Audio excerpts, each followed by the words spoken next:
Y bueno, como bien el pastor dijo, a veces parecen muchas credenciales y realmente eso, como les decía, no nos lo vamos a llevar jamás al cielo, pero sí una vida de testimonio, de obediencia al Señor y de extendernos a compartir el Evangelio a otros, ¿verdad? Este es el propósito también por el cual nosotros hemos sido salvos por medio de Cristo.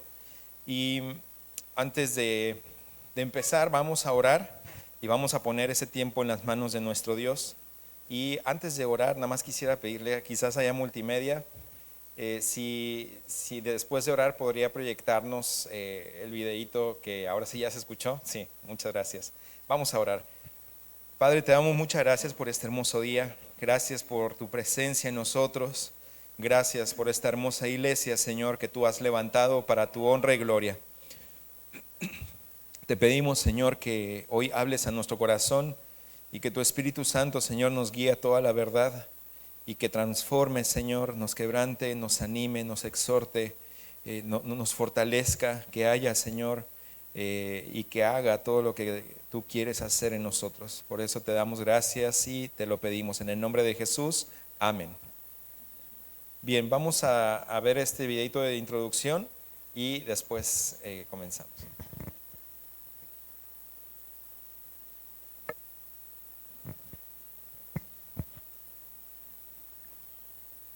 ¿Alguna vez alguien le ha mostrado en la Biblia cómo se puede tener la seguridad absoluta de ir al cielo? La Biblia contiene tanto malas noticias como buenas noticias. Las malas noticias tienen que ver con usted y conmigo. Las buenas noticias tienen que ver con Dios. Veamos las malas noticias primero. Todos somos pecadores. Romanos 3:23 dice, por cuanto todos pecaron y están destituidos de la gloria de Dios. Pecar significa errar el blanco. Por ejemplo, cuando mentimos, odiamos, codiciamos, traicionamos, rompemos promesas, etc., perdemos el estándar divino que Dios nos dio. Supongamos que usted y yo tratáramos de lanzar unas piedras hasta la luna.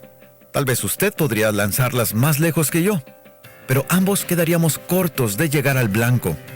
De la misma forma, ninguno de nosotros alcanza el estándar de perfección que Dios establece. Ni en pensamientos, ni en palabras, ni en hechos estamos cerca de la perfección. Pero las malas noticias se vuelven aún peor. El castigo por el pecado es la muerte. Romanos 6:23 dice, porque la paga del pecado es la muerte. Cuando somos contratados para realizar un trabajo, recibimos un pago. El dinero es nuestro salario, es lo que hemos ganado. La Biblia dice que por haber pecado hemos ganado la muerte. Eso significa que merecemos morir y estar separados de Dios por siempre. Pero Dios sabía esto, y eso nos lleva a las buenas noticias. Cristo murió por usted. Romanos 5:8 dice, mas Dios muestra su amor para con nosotros, en que siendo aún pecadores, Cristo murió por nosotros. Supongamos que usted está en un hospital muriendo de cáncer, y yo le digo, saquemos las células cancerosas de su cuerpo y depositémoslas en mi cuerpo. Si esto fuera posible, ¿qué ocurriría conmigo? ¿Qué ocurriría con usted? Yo moriría, y usted viviría. Yo moriría en su lugar. La Biblia dice que Cristo tomó el castigo que nosotros merecíamos por el pecado, lo puso sobre sí mismo y murió en nuestro lugar. 3 días después, Cristo resucitó como prueba de que el pecado y la muerte han sido derrotados y que sus afirmaciones de ser Dios eran verdad. Así como las malas noticias se vuelven peores, las buenas noticias se vuelven mejores. Usted puede ser salvo por medio de la fe en Cristo. Efesios 2:8-9 dice, porque por gracia ustedes han sido salvos mediante la fe. Esto no procede de ustedes, sino que es el regalo de Dios, no por obras, para que nadie se jacte. Fe significa confianza. Usted podría preguntarse, ¿confiar en qué? Usted debe confiar en que solo Cristo le puede dar el perdón de sus pecados y la vida eterna. Así como usted confía en que una silla le sostenga sin ningún esfuerzo de su parte, así también debe confiar en Jesucristo para su salvación, sin ningún esfuerzo suyo. Pero usted quizá diga, yo soy muy religioso. Yo ayudo a los pobres, yo soy muy bueno, yo voy a la iglesia, ¿realmente no hago nada malo? Todo esto es bueno, pero el llevar una vida decente, ir a la iglesia, ayudar a los pobres o cualquier otra cosa buena que usted pudiera hacer, no puede ganarle la entrada al cielo. Usted debe confiar solo en Jesucristo y Dios le regalará la vida eterna.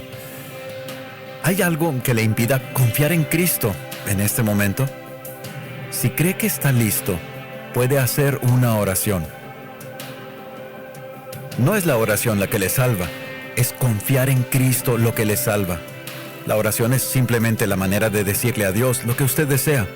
Puede hacer una oración en la que le diga a Dios que ha confiado en Él. Amado Dios, yo sé que soy un pecador. Sé que merezco el castigo por mis pecados. Sé que Cristo murió y resucitó por mí. Confío en Jesucristo como mi Salvador. Gracias por tu perdón y por la salvación que ahora tengo. En el nombre de Jesús, amén. Amén. Bueno, ¿por qué quise comenzar con este video ahorita? Porque no lo pudimos pasar en la mañana que estuvimos en el entrenamiento, pero también para poder desafiarte algo.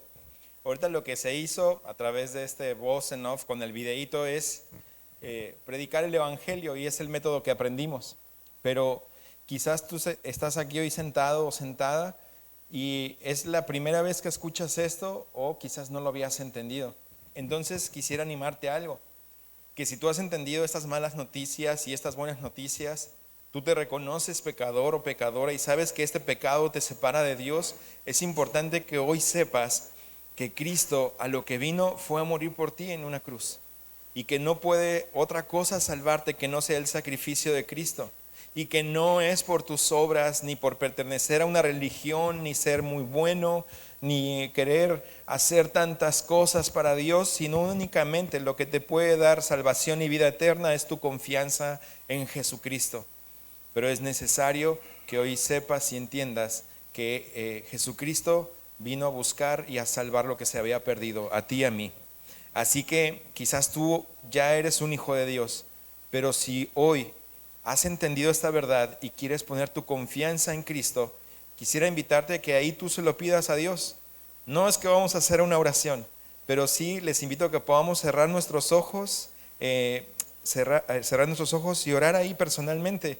Y ora a Dios, si tú ya has conocido a Cristo, y dile: Señor, te pido por quizás si hay alguien aquí y no ha conocido de ti y escuchó esto, que pueda confiar en ti.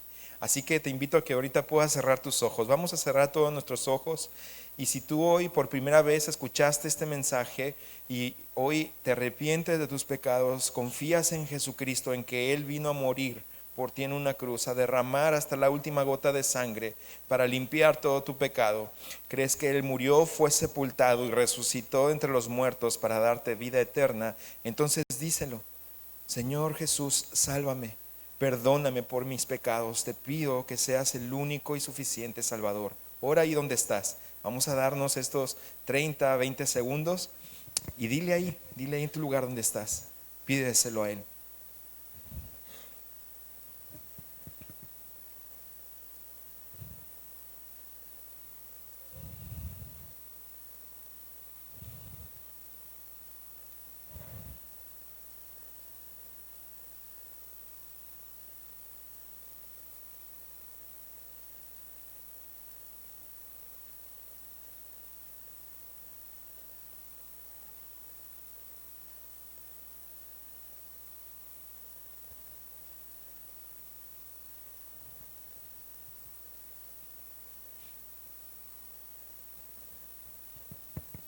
Y así como están con los ojos cerrados, me gustaría saber, nadie está viendo ni mirando, seguimos con los ojos cerrados.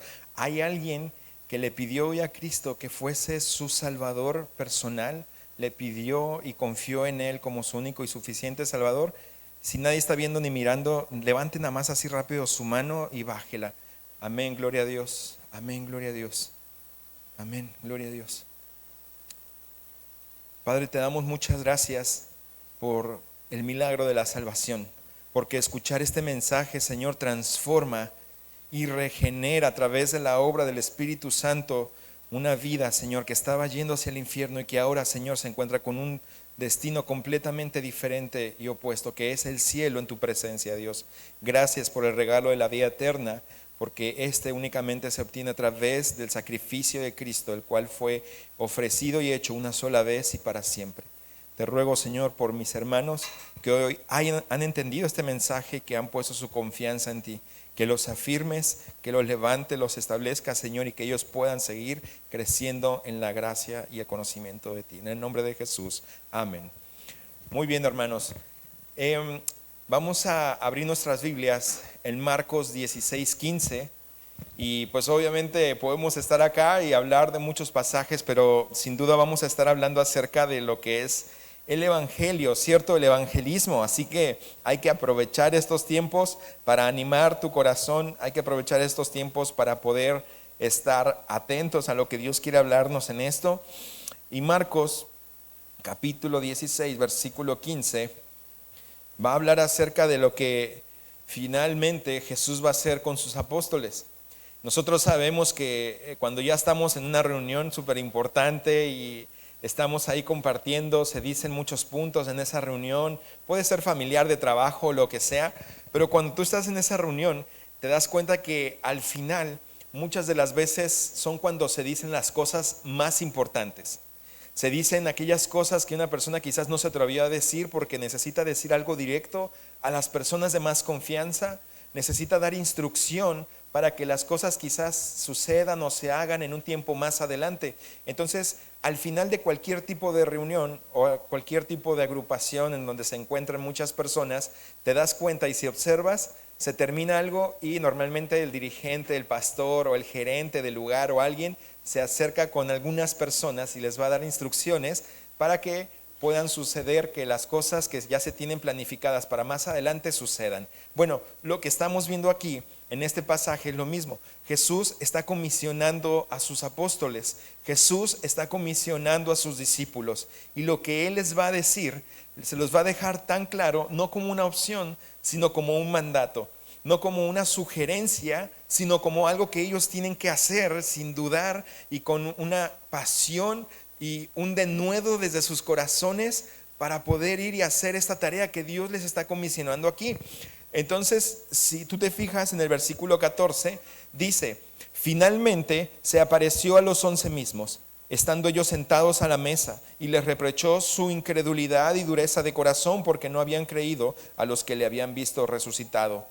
Y les dijo: id por todo el mundo y predicad el evangelio a toda criatura. El que creyere y fuere bautizado será salvo, mas el que no creyere será condenado. Y estas señales seguirán a los que creen. Bueno, hermanos, hasta aquí vamos a ver esta porción de la Escritura. Y lo que queremos observar aquí es que lo que Jesucristo les encomendó y les dejó no fue una herencia, ¿verdad? Que les dijo: van a encontrar 10 millones de dólares ahí enterrados en el mar muerto, vayan para allá. No, tampoco les dijo: cuídense entre ustedes, apapáchense. Fíjense que ustedes se van a dar cuenta, tan Mateo capítulo 28, que también es el final de este evangelio, como en Marcos, es muy específico lo que Dios les dice, y la gran comisión está establecida aquí: vayan y prediquen el evangelio a toda criatura. Vayan y una vez predicando el evangelio, hagan discípulos, porque no puede ser al revés. Una persona no puede ser discípulo si verdaderamente no ha sido hecha hija de Dios o hijo de Dios, porque las cosas espirituales se tienen que discernir espiritualmente. Entonces, no se puede entender la Escritura y las cosas espirituales si no se tiene el Espíritu de Dios. ¿Y cómo se tiene el Espíritu de Dios? Cuando una persona entonces ha puesto su confianza solamente en Cristo para que les salve. Entonces Jesús aquí está comisionándolos y les va a decir: vayan y prediquen el evangelio a toda criatura. ¿Por qué? Porque todos somos creación de Dios, no todos son hijos de Dios. Si tú vas afuera a una persona y le preguntas: oye, ¿tú eres un hijo de Dios? ¿Tú qué crees que esa persona te va a responder? Sí, soy hijo de Dios, pero en realidad es que la persona no es hijo de Dios. Por más que le enseñen, por más que le digan que sí, la Escritura dice que no. Todos somos criaturas, creación de Dios. Pero Juan 1:12 dice: más a todos los que le recibieron, a los que creen en su nombre, les dio la potestad, el derecho de ser hijos de Dios. O sea que hay que confiar en Jesucristo como único y suficiente Salvador para poder ser un hijo de Dios. porque no todos son hijos de Dios, sí creación, criaturas de Dios. Así que mis hermanos, con esto en mente, quisiera que pudiéramos ver que cuando Dios nos manda a predicar el evangelio, no nos manda desarmados. Cuando Dios nos manda a hacer una tarea, Dios no te manda a hacerla y te dice, pues ve cómo le haces y defiéndete como puedas. Dios te da las herramientas para poder hacerlo. Y la primera herramienta que Dios nos dio para poder predicar el evangelio y cumplir con este gran mandato es el Espíritu Santo. El Espíritu Santo es la tercera persona de la Trinidad. El Espíritu Santo es quien está obrando hoy en la iglesia y en la vida de cada creyente. Hemos dejado al Espíritu Santo a veces fuera de la ecuación. Hemos dejado al Espíritu Santo como alguien que, bueno, está ahí, pero vamos a pensar en Dios Padre y Dios Hijo. Dios Espíritu Santo, bueno, ahí está nada más porque, pues, está, pues, quién sabe quién es, ¿verdad? Si escribiéramos todas las obras del Espíritu Santo desde el Antiguo Testamento hasta el Nuevo Testamento, incluyendo también la historia de la iglesia hasta nuestros días, se diría lo mismo o la misma hipérbole o la misma exageración que se dijo de Cristo, que no cabrían o no existirían todos los libros del mundo para poder escribir cada una de las obras que el Espíritu Santo ha hecho, así como se dijo de Jesús, que no se podrían escribir en todos los libros del mundo todas las obras que Cristo hizo estando en su ministerio terrenal aquí con nosotros en el tiempo en el que estuvo, ¿cierto? Ahora, pensando en el Espíritu Santo sigue obrando a través de sus hijos. El Espíritu Santo es una persona. El Espíritu Santo tiene emociones, intelecto y voluntad. Obviamente no vamos a entrar en materia de lo que es la neumatología o el estudio del Espíritu Santo, pero necesitamos entender que ahora está en ti y en mí. Y nos capacita, nos guía toda la verdad, nos enseña, nos instruye, también nos contrista y nos muestra cuando estamos en nuestro pecado. Nos lleva también a hacer la voluntad de Dios. Nos guía no solamente a conocer y a entender la verdad de Dios, sino que también nos va a llevar y nos va a impulsar. No es Pepe Grillo, hermanos. Eso no es el Espíritu Santo. El Espíritu Santo no es esa conciencia que nos remuerde allí. No, el Espíritu Santo es una persona real que te está llevando a hacer todo lo que Dios nos ha mandado. Pero ¿cómo vamos a hacerle para nosotros poder efectuar y hacer lo que Dios nos manda? Bueno, vamos a estar viendo y quisiera animarte con esto. Hoy fuimos entrenados en la mañana acerca de cómo predicar el Evangelio. Ahora ya tienes una definición bíblica que es algo que de a poquito podemos ir construyendo. Pero hermanos, tenemos ya todas estas herramientas y nos vamos a topar con el no creyente y te van a poner objeciones. Te van a decir un montón de cosas, te van a poner cualquier tipo de traba. Entonces, hoy en esta mañana yo quiero invitarte a que podamos responder a 10 objeciones que son las más comunes en el evangelismo. Cuando tú vas a ir a predicarle a una persona, vas a ver que estas 10 objeciones son las que siempre te va a poner un no creyente para no escuchar la palabra de Dios. Ahora, ya vimos cuál es el mensaje del evangelio, ya vimos cómo predicar el evangelio a una persona y también qué hacer después de forma inmediata cuando esa persona ha confiado en Cristo. Pero en el haber de salir y predicarle el evangelio a alguien, tienes que entender que en ese haber, tú al salir vas a encontrarte con estas objeciones. Así que por favor acompáñame.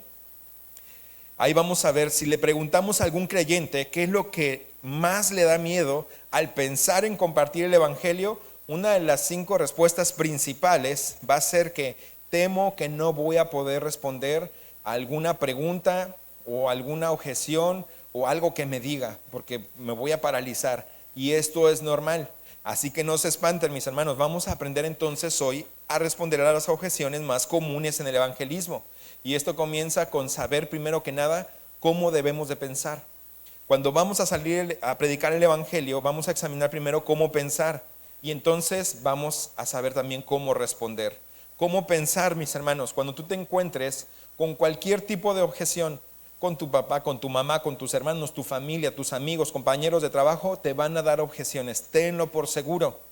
Pero esto, mis hermanos, primero tenemos que hacer lo siguiente: reconócelos y felicítalos por su honestidad. No te sientas agredido, no te sientas como que no quieren escucharte. Necesitamos entender que hay que reconocerlos, hay que ser humildes, hay que felicitarlos porque esas personas están siendo honestas. A diferencia de otras personas que no conocen de Cristo, que te dicen, sí, dime, Qué interesante. Ay, sí. Y ya terminas de predicar y te das cuenta como de, adiós, sí, hasta luego, se fue.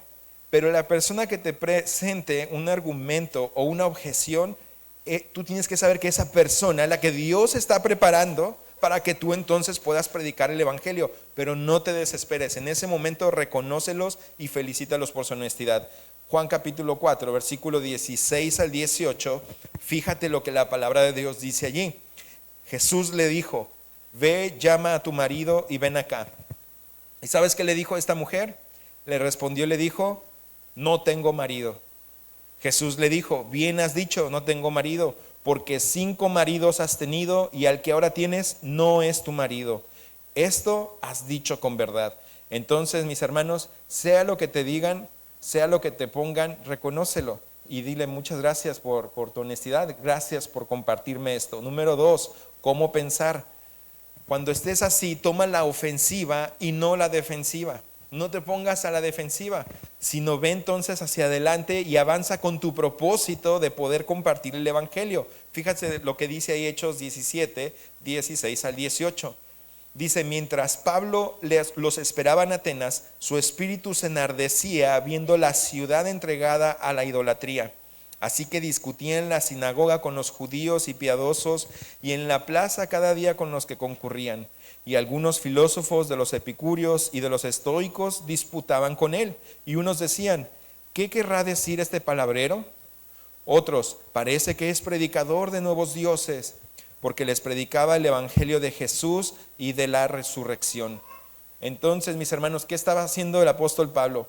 Aunque lo cargaban, porque esto era, como dicen en Guadalajara, le echaban carrilla y decían, este palabrero, el decir este palabrero, mis hermanos, en aquellos tiempos, era una persona que se asemejaba ni siquiera a la élite de estos hombres tan preparados. Era alguien que decían, no tiene ni educación ni conocimiento y es alguien que no es digno de escuchar. Eso es un palabrero, alguien que va a hablar nada más sin conocimiento. Después decían que era predicador de nuevos dioses. Nosotros ya tenemos a los nuestros, pero viene con otras cosas, no queremos saber nada de él. Pero fíjate que lo que hizo Pablo, él tomó la ofensiva y no se defendió. Pues ustedes también son palabreros, son unos ignorantes, se van a ir al infierno. Y Pablo les pudo haber dicho eso, pero ¿sabes que en lo que se enfocó el apóstol Pablo según este pasaje? Él fue y les siguió predicando y hablando acerca, dice la palabra de Dios, el evangelio de Jesús y de la resurrección. Número 3, ¿cómo debemos de pensar? Bueno, debemos de pensar, como dice 1 Corintios 2, del 1 al 2. Fíjate, concentrarte en la cruz. Así que, hermanos, cuando fui a vosotros para anunciar el testimonio de Dios, no fui con excelencia de palabras o de sabiduría, pues me propuse no saber entre vosotros cosa alguna, sino a Jesucristo y a este crucificado. Esta es la forma en la que tenemos que pensar. Cuando una persona te va a presentar argumentos y objeciones, la forma en la que tú tienes que pensar es, tengo que concentrarme en la cruz. Nada me va a desviar hacia allá. Ni el tema de los ovnis, ni el tema del Papa, lo que dijo, ni el tema de esto, del otro. Claro, van a salir todas esas cosas, pero tú y yo tenemos que estar concentrados en la cruz. No te desvíes ni a izquierda ni a derecha. Sigue presentando el mensaje del evangelio. Número 4. Dice la palabra de Dios en 2 Corintios 4, 3 al 4. Fíjate, pero si nuestro evangelio aún está encubierto, entre los que se pierden está encubierto, en los cuales el Dios de este siglo cegó el entendimiento de los incrédulos para que no le resplandezca la luz del evangelio de la gloria de Cristo, el cual es la imagen de Dios. Y aquí, mis hermanos, tenemos que aprender a pensar y reconocer el problema real. ¿Cuál es el problema real? Bueno, que los inconversos, los no creyentes, tienen cegado el entendimiento. Ellos no tienen ningún tacto hacia lo espiritual. Ellos no quieren saber nada de lo espiritual. Por lo tanto, no te ofendas, sino tienes que ir sabiendo esto. Porque si tú reconoces esto, no te vas a ofender, sino al contrario, vas a entender claro, el Dios de este siglo, que es Satanás, les cegó el entendimiento. Ellos no quieren saber nada de Dios. Es normal que respondan así. Entonces, no te lo tomes personal. Pensemos de esta manera. También, fíjate lo que dice 2 de Timoteo, capítulo 2, versículo 23 al 25. Dice, Pero desecha las cuestiones necias e insensatas, sabiendo que engendran contiendas, porque el siervo del Señor no debe ser contencioso, sino amable para con todos, apto para enseñar, sufrido, que con mansedumbre corrija a los que se oponen, por si quizás Dios les conceda que se arrepientan para conocer la verdad. Salud. Entonces, otra forma de pensar es, deja que la verdad y no la emoción sea tu autoridad. Deja que la verdad de la palabra de Dios y no tu emoción sea tu autoridad. Entonces, mis hermanos, todo lo que tenga que ver con cuestiones de religiones y cuestiones que vayan a entrar en discusiones, deséchalas, no las tomes en cuenta. Sé sabio para cambiar esa parte a una plática espiritual que la lleve a Cristo. Entonces, deja que la verdad de la palabra de Dios y no la emoción sea tu autoridad. Y otra forma de pensar, mis hermanos, también ahí dice, hijitos míos, no amemos de palabra ni de lengua, sino de hecho y en verdad, dice Juan 3, 18. Entonces, recuerda que también no es pecado decir no sé, no lo sé. Hermanos, no lo sabemos todo. No tenemos por qué siempre darle todas las respuestas al no creyente. Te va a preguntar un montón de cosas, o aún incluso de su religión, o de cosas que pasaron antes. Por ejemplo, yo fui a predicarle a una persona, y me encontraba en la tiendita de allá de Guadalajara. Así nos metimos en las calles, fuimos a predicar casa por casa y llego a una tiendita y era un señor bien vestido, muy amable. Le digo, oiga, ¿le puedo compartir un mensaje del evangelio que ha transformado mi vida? Y me dice, ¿qué eres? Le digo, pues una persona, ¿no? O sea, yo era nuevo. Y no sé, ¿a qué religión eres? Le digo, pues soy cristiano. Y me dice, a ver, te voy a hacer una pregunta. Me agarró el folleto y lo pone ahí. Me dice, ¿qué es el espíritu? Y yo así, el espíritu, pues es pues la tercera persona de la Trinidad. No, ¿qué es? Dame la definición de espíritu. Me empezó a presionar con eso y yo me sentí ignorante. Me sentí mal y yo así de chin, pues no sé qué responderle. Yo te voy a enseñar, me dice, espíritu es la parte inmaterial del cuerpo. Eso es lo que es espíritu. Te voy a decir algo, yo soy espiritista, entonces si tú no me puedes responder esto, ¿cómo es que me vas a compartir algo que no conoces? Y de todos modos yo dije, bueno, pues yo vine a decirle que Cristo lo ama y pues que murió por usted, recién yo convertido. No, pues sentí que ya no quería volver a predicar nunca más. Pero a pasar del tiempo, empecé a darme cuenta que no era importante enfocarme en lo que no sabía, pero sí tenía que reconocerlo. Y simple y sencillamente cuando alguien te hace una pregunta que no entiendes, es decir, no sé. No sé, y eso no tiene nada de malo, pero acuérdate que ahora tú ya sabes que el punto y el propósito es traerlo nuevamente a la cruz de Cristo. Que te hable de lo que tú quieras y miles de cosas no sabemos, y qué bueno que no sepamos todo. Pero hermanos, recuerda que no es pecado decir no sé. Ahora, ¿cómo responder a las objeciones? Y aquí vamos a ver entonces las 10 objeciones. Número 1, mis hermanos. La primera objeción que un no creyente te va a poner cuando tú vayas a querer cumplir con este mandato de la gran comisión es: estoy haciendo lo mejor que puedo, yo vivo una vida buena, así que no me vengas a decir que no, que soy pecador, ¿no? Y esa es una de las objeciones primeras que te va a poner alguien. Entonces tú aquí tienes que decirle, Dios no nos exige, ¿verdad?, que seamos buenos. Dios no nos exige, ¿verdad?, que seamos perfectos, porque Dios sabe que todos somos pecadores. Y aquí está Romanos 3:23, lo vimos ahorita, por cuanto todos pecaron y están destituidos de la gloria de Dios. Necesitamos saber que inherentemente somos malos, somos pecadores, por más cosas buenas que hagamos. Y aquí entonces, mis hermanos, le podemos decir, si ser bueno nos lleva al cielo, entonces Dios hizo el ridículo con Jesús. Su muerte en la cruz fue innecesaria. Ahora vamos a ver la número 2. También otra objeción es, los cristianos son unos hipócritas. No me hables de eso, porque yo conocí a un cristiano y lo conocí y me estafó.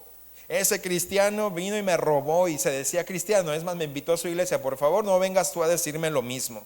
Entonces, mis hermanos, aquí desafortunadamente esa acusación a veces es cierta. No es que el no creyente esté mintiendo. Entonces, a todos los que no viven una vida cristiana real, mis hermanos, están siempre expuestos a dar un pésimo testimonio a los no creyentes. Gloria a Dios que tú y yo no seamos de esos, pero a veces también nosotros nos vamos a equivocar. Entonces, mis hermanos, aquí nosotros debemos de decirle, Dios no te está pidiendo que confíes en los cristianos. Dios a ti lo que te está pidiendo es que puedas confiar en Cristo, porque ellos no pueden salvarte, pero Cristo sí puede salvarte. Y en segunda, quiero decirte algo. Quisiera pedirte perdón en nombre de mi hermano cristiano que te ofendió, porque es mi hermano. No sé, yo te creo a ti, quizás eso pasó, no conozco la situación, pero a nombre de mi hermano te pido que nos perdones. Y lleva tú la carga. Carga esa cuenta a ti. Y en el nombre de Jesús pide perdón por ese hermano que lo ofendió. Entonces, los cristianos son hipócritas, te vas a encontrar con eso. Pero háblale acerca de esto, dile, ellos no te van a salvar, pero Cristo sí te va a salvar. Y de paso te pido perdón por lo que sucedió, por el mal testimonio que dio esa persona. ¿Y qué pasa si fuiste tú la que dio o el que dio mal testimonio? Pide perdón también, arréglale las cuentas y comienza de cero. Vamos a ver la tercera objeción. Bueno, dile, Cristo no es un hipócrita. Los hombres sí podemos equivocarnos, sí vamos a pecar, eso tenlo por seguro, pero Cristo no. Después la otra, te van a decir también, no creo en la Biblia, así que no me hables de eso. Yo no creo lo que la Biblia dice, fue un libro escrito por hombres. Entonces aquí, mis hermanos, el problema no es la Biblia. El cristiano, mis hermanos, el cristianismo no se sostiene ni cae sobre la Biblia. ¿Qué es, mis hermanos? Se sostiene y permanece en la muerte y resurrección, en la obra de nuestro Señor Jesucristo. Eso, mis hermanos, tenemos que entenderlo. El cristianismo se mantiene o cae sobre la tumba vacía de Cristo. Entonces, si la tumba vacía, mis hermanos, es verdadera, y lo que Cristo dijo y lo que Cristo hizo es lo que importa más, es lo que tenemos que hacerle saber al no creyente. Porque te va a decir, yo no creo en la Biblia. Bueno, llévalo a la cruz, llévalo a la tumba vacía y no lo dejes ahí en suspenso de, bueno, no, pues si no crees en la Biblia, entonces no tienes esperanza. No, la cruz de Cristo y el mensaje del Evangelio es lo que va a empezar a transformar su vida y su corazón. Entonces, llévalo allí, a la tumba vacía, y hazle ese desafío. Vamos a estudiar juntos. Después, la cuarta objeción. Hay muchos caminos hacia Dios, no solo uno. Y aquí, mis hermanos, utiliza Juan 14:6. ¿Cómo responder a esta objeción? Dice, y Jesús le dijo, yo soy el camino, la verdad y la vida. Nadie viene al Padre sino por mí. Entonces, dale este versículo. Así se responde a ese tipo de objeción. Entonces, aquí tú le preguntas, bueno, ¿era real la tumba vacía? Entonces, sí era real. Si lo fuera, Él es el único camino. Y después, ¿has examinado la prueba detrás de la tumba vacía? No, pues no. Y aquí es animarlo a que verdaderamente pueda darse cuenta, mis hermanos, de que no, de que aquí la persona te va a decir, hay muchos caminos hacia Dios, no solo uno. Y la Biblia siempre va a decir, solamente hay un camino, se llama Jesucristo. Vamos a ver la quinta. Dice, ¿cómo podría un Dios amoroso enviar a alguien al infierno? Porque claro, vamos a avanzar y nos permitió llegar hasta el punto donde le dices, la paga del pecado es muerte, significa separación y te vas a ir al infierno por la eternidad por causa de tu pecado. Y hay personas que te van a decir, pero ¿cómo un Dios tan bueno y tan amoroso va a enviar a alguien al infierno? Si Él es amor, ¿a poco no dice eso la Biblia? ¿Sí lo dice, sí o no? Bueno, ¿cómo le respondes a una objeción así? Bueno, Él nunca lo hace y nunca lo hará. Cuando las personas van al infierno es porque lo rechazaron, es porque rechazaron a Cristo. Él no los rechazó. Dice Juan 1, 11 y 12, a lo suyo vino y los suyos no le recibieron. ¿A quiénes eran los suyos? Al pueblo de Israel. El pueblo de Israel le rechazó, tú y yo le rechazamos.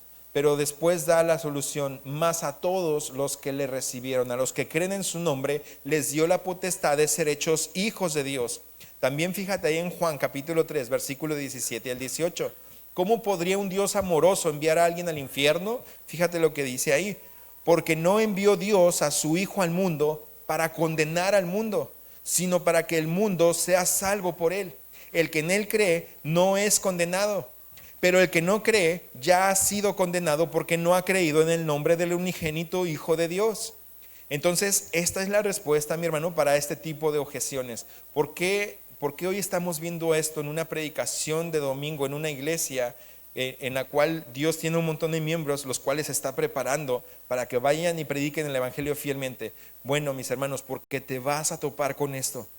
Porque es necesario que el A, B, C y el D te puedan ser dados para que tú empieces a tomar más confianza, y entonces también no solamente tu obediencia a Cristo, sino la preparación que vas tomando te lleve con mayor seguridad, con amor y con paciencia con el no creyente para predicar el evangelio. La quinta objeción, mis hermanos, es esta. Después, número 6, no importa lo que creas, siempre y cuando seas sincero. Esta es otra de las objeciones que te van a poner cuando tú prediques el evangelio. Yo soy sincero y yo soy así. No importa lo que seas ni lo que hagas. Siempre la sinceridad y la verdad, esto es lo que cuenta en la vida de una persona. Porque tú puedes venir con tu religión y me dices lo que quieras, pero mira, nadie te conoce. Yo soy como soy y así entonces la gente me conoce. Y yo sé que pues así puedo encontrar mi lugarcito en el cielo, ¿no? Y eso no es cierto, mis hermanos, en muchas áreas de la vida. No se es sincero siempre, en todo tiempo y en todo momento y en todo lugar. Eso solamente lo hizo Cristo. Entonces aquí podemos decirle, con sinceridad yo puedo creer que puedo volar un avión, pero si lo hago estarías arrepentido si me sentara en la cabina para hacerlo. ¿Por qué? Porque soy sincero contigo. Yo quiero volar un avión y voy a volarlo. Y todo así de, pero yo sé que tú no eres piloto. Pero bueno, es que soy sincero y quiero hacerlo por ti. O sea, yo voy a llevarte. Y dice, no, es que no estás capacitado. O alguien que dice, yo te quiero operar del corazón, a corazón abierto, porque dicen que te van a poner un bypass. Yo te quiero operar. O sea, oye, muchas gracias, qué buena intención que tienes, pero tú no eres doctor. Mejor vamos a ir con el cardiólogo, con mi cardiólogo, y él me va a operar. No por las buenas intenciones, mis hermanos, ni por la sinceridad que podamos tener, es que realmente entonces nosotros podemos llegar al cielo con Dios. No podemos hacer nada, no es por obras para que nadie se gloríe. Entonces, mis hermanos, la sinceridad no va a llevar a nadie a ningún lugar, no va a llevar a nadie al cielo. Fíjate lo que dice Mateo 7, 21 al 23. Dice, no todo el que me dice, Señor, Señor, entrará en el reino de los cielos, sino el que hace la voluntad de mi Padre que está en los cielos. Muchos me dirán en aquel día, Señor, Señor, no profetizamos en tu nombre, y en tu nombre echamos fuera demonios, y en tu nombre hicimos muchos milagros. Y entonces les declararé, nunca os conocí, apartaos de mí, hacedores de maldad. No importa tu sinceridad, no importa tu religión, no importa lo que tú hayas hecho o quién seas, solamente Cristo y la confianza en Él es lo que te puede dar la salvación y la vida eterna, no otra cosa. La salvación no es por obras para que nadie se gloríe. Entonces, esta sexta objeción es lo que tú vas a escuchar, que es, no importa lo que creas, siempre y cuando seas sincero. No, sí importa lo que creas. Necesitas confiar en Cristo solamente para poder ir al cielo. Entonces, hermanos, esta es la sexta objeción. Vamos a ver la 7. ¿Qué pasa con aquellos que nunca han oído hablar de Cristo? Te van a preguntar. Son preguntas que también yo en su momento hice. ¿Qué va a pasar con todos los que nunca han oído hablar de Cristo? Bueno, aquí hay que decirles, la Biblia dice que no tienen excusa. Dios ha usado la creación para decirles, aquí estoy. Porque las cosas invisibles de Él, su eterno poder y deidad, se hacen claramente visibles desde la creación del mundo, siendo entendido por medio de las cosas hechas, de modo que no tienen excusa. Ahora, la creación no va a salvar al no creyente, pero sí le muestra que hay un creador y sustentador de todo el universo y que tuvo que ser perfecto y todo lo que creó es perfecto, pero aún esto solamente le muestra que hay un Dios creador. Pero aún el inconverso necesita escuchar el evangelio para ser salvo, porque hay muchas cosas que manifiestan el poder y la presencia de Dios, pero eso no salva. Pero es importante mencionárselo, porque aquí, mis hermanos, no va a haber excusa. La misma creación muestra que hay un creador. Eso no nos exime entonces de nuestra responsabilidad de confiar en Cristo, pero al ver la magnificencia y el poder de Dios decimos, Dios, gracias. Cuán cosa hermosa hiciste en el cielo. cuán cosa hermosa hiciste en los océanos, en las puestas del sol y aún en muchísimos lugares donde yo no conozco. Pero toda la creación de Dios debería de hacer también que entonces el no creyente pueda aclamar a ese Dios y pueda darse cuenta de que solamente hay un Dios creador y sustentador del universo. Pero ¿qué decidió hacer el hombre? Adorar y amar a lo creado antes que a quién, que al creador. Adorar a lo que ha sido creado, a las estrellas, la luna y el sol, y no dar la honra a Dios. ¿Y sabes por qué? Por causa de nuestro pecado, porque somos pecadores. Mis hermanos, vamos a ver la octava. Si Dios es un Dios de amor, ¿por qué hay tanto sufrimiento en el mundo? A ver, dime, me vas a hablar de Dios y del amor, está muy bien.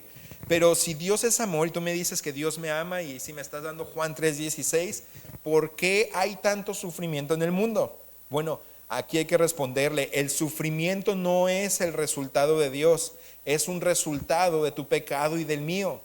Porque la Biblia dice, Romanos 3:23, por cuanto todos pecaron y están destituidos de la gloria de Dios, todos somos pecadores.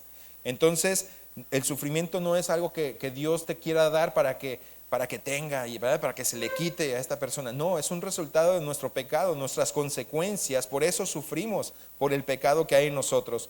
Fíjate, Romanos 5:12 dice, por tanto, como el pecado entró en el mundo por un hombre, y por el pecado la muerte, así la muerte pasó a todos los hombres por cuanto todos pecaron. Lo vuelve a repetir Romanos 5:12. También le tenemos que decir, Dios entiende el sufrimiento. Dios entiende tu sufrimiento y el mío. Filipenses 2:8 dice, y estando en la condición de hombre, se humilló a sí mismo, haciéndose obediente hasta la muerte y muerte de cruz. Y también, mis hermanos, el hecho de decirle que Dios ya ha hecho planes para eliminar el sufrimiento para siempre. Y ahí entonces, Apocalipsis 21:4 dice, enjugará Dios toda lágrima de los ojos de ellos, y ya no habrá muerte, ni habrá más llanto, ni clamor, ni dolor, porque las primeras cosas pasaron. Aquellos que lo conocen un día nunca volverán a sufrir. ¿Quieres conocer a Jesucristo? Puedo hablarte de Él. Pero cuando te hagan esta pregunta o esta objeción, mis hermanos, realmente tenemos la respuesta siempre después de cualquier objeción, la manera de incluir siempre la cruz de Cristo y llevarlos al Evangelio. Acuérdate, no nos desviamos del tema. Utilizamos eso para traerlos otra vez a la cruz. Entonces, si Dios es un Dios de amor, ¿por qué hay tanto sufrimiento en el mundo? Y explicarle que la causa es el pecado. Decirles también, te dicen, no tengo tiempo ni interés, ¿verdad? En la iglesia. No tengo tiempo ni interés de ir a tu iglesia. Y eso también otras cosas de las que te dicen, ni siquiera te dejan que les prediques. Oye, te quiero compartir un... No, ya sé que me quieres llevar a tu iglesia. Me ha pasado con mi familia. No, ya sé que me quieres hacer cristiano. Luego es lo que me dicen. No sé si te ha pasado a ti. Bueno, cuando estés sumergido y predicando el evangelio y obedeciendo a Cristo, lo que tienes que decir, bueno, es poderle decir a la persona, no hay ningún versículo en la Biblia que le diga a alguien como usted, ven a la iglesia.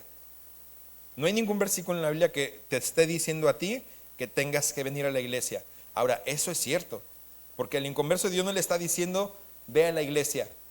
Al inconverso Dios no le está diciendo, no te dejes de congregar. Eso nos lo dice a nosotros como creyentes. Al inconverso le está diciendo, ven a Cristo y confía en Cristo. Confía en el sacrificio que ya Él hizo por ti en la cruz. Esto es lo que Dios te está diciendo a ti. Es claro y es sencillo, no hay tantas vueltas. Ante cualquier objeción, mis hermanos, la respuesta más clara y más sencilla va a ser siempre la correcta. Pero cuando ya te envuelves ahí en un montón de cosas y en contiendas y te metes ahí a responder todo, no, Dios no nos llamó a eso. Acuérdate, tráelo otra vez a la cruz de Cristo, amén. Tráelo a los pies de Cristo y predícale el evangelio. Entonces, ya vimos la novena. Ahora, dice ahí Mateo 11:28, dice, venid a mí todos los que estáis trabajados y cargados, y yo os haré descansar. Cristo te pide que vayas a Él. ¿Estás cansado? ¿Estás cargado? No vayas a la iglesia, ve a Cristo. Entonces, le puedes decir aquí, la religión te llevará a la iglesia, pero solo Cristo puede llevarte al cielo. Hechos 4:12 dice, y en ningún otro hay salvación, porque no hay otro nombre bajo el cielo dado a los hombres en el que podamos ser salvos, sino solamente en el nombre de Jesucristo. ¿Y qué significa Jesucristo? Jesús, el Salvador, el Mesías, el que había de venir, el prometido para nuestra salvación. Y número 10, y la última objeción: estoy demasiado ocupado, no tengo tiempo para pensar en todo esto en este momento, muchas gracias. O sea, no te quiero escuchar.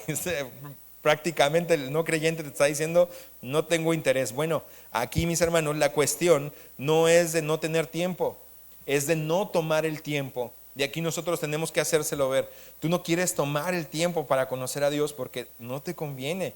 No quieres dejar el estilo de vida que estás llevando, pero ¿sabes qué? Tarde que temprano te va a pasar factura la forma en la que tú estás queriendo vivir. Porque dice la Biblia que el pecado lo arruina todo. El pecado de forma intrínseca arruina la vida de cualquier persona, familia, iglesia. Así que dile, es un hecho de la vida que todos tomamos tiempo para las cosas que pensamos que son importantes. Entonces, aquí por ejemplo, comer, dormir, ¿verdad? Trabajar, pasar tiempo con la familia. Entonces, si saber que vas a ir al cielo no es lo más suficiente para ti, bueno, tienes que entender que tienes que resolver algo en tu vida. Fíjate ahí en Santiago, capítulo 4, versículo 13 al 14. Dice, vamos ahora los que decís, hoy y mañana iremos a tal ciudad y estaremos allá un año y traficaremos y ganaremos, cuando no sabéis lo que será mañana. Porque ¿qué es vuestra vida? Ciertamente es neblina que se aparece por un poco de tiempo y luego se desvanece. Y aquí le dices, Santiago capítulo 4, versículo 13 al 14 está diciendo que tu vida se va a ir así en un momento. Y si tú me dices que ahorita no tienes tiempo, como que le estás diciendo a Dios, Dios gracias, después te hago caso. Dios, que es el dueño de tu vida, te puede llamar el día de mañana. Y si te vas de este mundo en la condición en la que estás, hay dos lugares a los que puedes ir eternamente, o al cielo o al infierno. Pero no digas que no tienes tiempo, porque el creador del tiempo, el cual es atemporal, te está buscando para salvarte, te está dando esta oportunidad para que puedas escuchar. Entonces, dile también que el objetivo de Satanás es hacerle pensar en cosas de menor importancia y que deje de posponer la decisión más importante de su vida. Mis hermanos, vamos a tener ahí por último y vamos a dar lectura a este pasaje de la Biblia. Fíjense que dice ahí, se los voy a leer. Había un hombre rico que se vestía de púrpura y de lino fino y hacía cada día banquete con esplendidez. Había también un mendigo llamado Lázaro que estaba echado a la puerta de aquel lleno de llagas y ansiaba saciarse de las migajas que caían de la mesa del rico. Y aún los perros venían y le lamían las llagas. Aconteció que murió el mendigo y fue llevado por los ángeles al seno de Abraham. Y murió también el rico y fue sepultado. Y en el Hades alzó sus ojos, estando en tormentos, y vio de lejos a Abraham y a Lázaro en su seno. Entonces él, dando voces, dijo, Padre Abraham, ten misericordia de mí, y envía a Lázaro para que moje la punta de su dedo en agua y refresque mi lengua, porque estoy atormentado en esta llama. Pero Abraham le dijo, Hijo, acuérdate que recibiste tus bienes en tu vida, y Lázaro también males, pero ahora éste es consolado aquí, y tú atormentado. Además de todo esto, una gran sima está puesta entre nosotros y vosotros, de manera que los que quieren pasar de aquí a vosotros no pueden, ni de allá pasar para acá. Entonces le dijo, te ruego pues, Padre, que le envíes a la casa de mi padre, porque tengo 5 hermanos, para que les testifique, a fin de que no vengan ellos también a este lugar de tormento. Y Abraham le dijo, a Moisés y a los profetas tienen, óiganlos. Él entonces dijo, no, Padre Abraham, pero si alguno fuere a ellos de entre los muertos, se arrepentirán. Mas Abraham le dijo, si no oyen a Moisés y a los profetas, tampoco se persuadirán, aunque alguno se levantare de los muertos. Entonces, mis hermanos, en conclusión a este pasaje que acabamos de leer, saber cómo responder a las objeciones requiere, número 1, aprender cómo pensar, y también requiere saber cómo responder. No te quedes en frío, no te quedes pasmado, no, pues ya se me acabó yo quería obedecerte, Señor, en el mandato de ir y predicar el evangelio, pero pues ya me dijo que no, pues ahí nos vemos. No, es de aprender a responder a las objeciones, y el propósito de toda objeción que tú respondas, que sea el hecho para traerlo a la cruz de Cristo. Va a ser religión, va a ser no tengo tiempo, no tengo ganas, a dónde se van a ir las personas que no quieren saber nada, cualquier cosa te van a decir. Pero tienes ya los versículos, mis hermanos. Bueno, estas son las 10 objeciones las cuales se te van a presentar. Entonces hay que aprender, hermanos, a cómo superar esos obstáculos. Aquí hoy tú estás siendo preparada, estás escuchando la palabra de Dios. Yo te ruego que prestes atención, porque Dios por algo te está preparando. Y tienes que tener los sentidos bien puestos, porque te va a poner al tío, al vecino, a la prima, al hermano, a la hermana no creyente, y ellos necesitan de Cristo, porque si ellos mueren, mis hermanos, no hay vuelta atrás. No hay vuelta atrás. O al infierno o al cielo, obviamente si tienen a Cristo. Entonces, mis hermanos, aprendamos a cómo superar los obstáculos en vez de dejar que los obstáculos superen el mandato que Cristo nos ha dado de ir y predicar el evangelio. Necesitamos hacerlo. Y permite entonces que el Espíritu Santo te use. Permite que el Espíritu Santo permita que tú traigas a una persona a los pies de Cristo a través de la predicación del evangelio. Y después sí, invítalo a la iglesia, tráelo acá y dile, necesitamos que escuche la palabra de Dios. Vente, acompáñame a la iglesia un día. Y seguro, mis hermanos, que ese día Dios va a tener preparado todo para que pueda escuchar del evangelio y entonces también pueda pasar de muerte a vida. Pero tráelos, arrástralos, compárteles, ora por ellos, todo lo que se pueda hacer para compartirles el evangelio. Tu familia, mi hermano, tus compañeros de trabajo, la gente que te rodea te necesita tan urgentemente que el mandato y lo primero que Cristo dice antes de irse y dejarlos a los apóstoles fue: por favor, prediquen el evangelio a toda criatura. Ahora, Cristo nos ruega, Él dice, vayan y háganlo. Es una orden que nos da nuestro Señor y Salvador. Así que si tú tomas este compromiso delante de Dios, dile: Señor, yo hoy me comprometo. Yo hoy quiero piensa en una persona nada más. No nos vamos a ir a 10, 15, 3. Piensa en una persona. Voy a invitarla próximo domingo que me acompañe a la iglesia. Voy a tener esta comida con él en la tarde, le voy a predicar el evangelio. Me dieron por ahí un folletito, 2 o 3, o tengo 5 o 7 o 10. Le voy a compartir a esta persona el evangelio.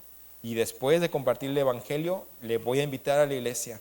Así que toma este compromiso. ¿Quién es esa persona que crees te podría acompañar próximo domingo acá a la iglesia? ¿Cuál es su nombre? Tenlo ahí presente nada más en tu mente. Anótalo en tu libreta. Una persona no creyente. Le predicas el evangelio y también lo traes a la iglesia. O si no te quiere escuchar, que escuche acá y ya sabes que de todos modos acá se le va a predicar el evangelio. ¿Lo tienes ya en tu mente? ¿Ese nombre? Amén. Bueno, tráelo, invítalo, mándale ese mensaje y dile: ¿vienes? Quisiera invitarte a esta reunión. Es a las 11 de la mañana, o a las 10, o a las 10:30, la hora que sea, pero dile: yo paso por ti. Y si no tienes auto, dile: no te preocupes, ya sé que sabes que no tengo auto, nos vamos en Uber y yo lo pago. Algo, mi hermano, o lo que sea. Pero gloria a Dios, si tú tomaste este desafío, entonces esperamos también que Dios obre a través tuyo trayendo a esta persona. No te preocupes si no caben en más sillas, tú puedes darle tu lugar y te quedas parado en la pared. Ay, ¿no? Claro, hay que sufrir por el evangelio. Hermanos, por tanto, id y predicad el evangelio a toda criatura. Que Dios te bendiga y sepas que Él te ha dado esta gran comisión. Y Él no te ha dejado solo, te ha dejado el Paracletos de Dios, te ha dejado el Espíritu Santo. Entonces, deja que Dios te use en gran manera. Vamos a orar. Amado Padre, te damos tantas gracias. Gracias por tu amor y misericordia. Gracias por la vida de cada uno de mis hermanos. Gracias por Cristo. Gracias por la cruz. Padre, te rogamos que podamos estar prestos, dispuestos, Señor, para poder predicar el evangelio con denuedo, predicar el evangelio a tiempo y fuera de tiempo, poder pensar y orar evangelísticamente en personas que no te conocen, Señor. aquel que quizás está pasando o aquella persona que está pasando una situación tan difícil en su vida y que ni sé, Señor, porque siempre lo veo o la veo que sale de su casa, que viene y va y pareciera que no tuviera ninguna necesidad. Pero Señor, nosotros como tus hijos entendemos que personas sin Cristo tienen la mayor necesidad de su vida.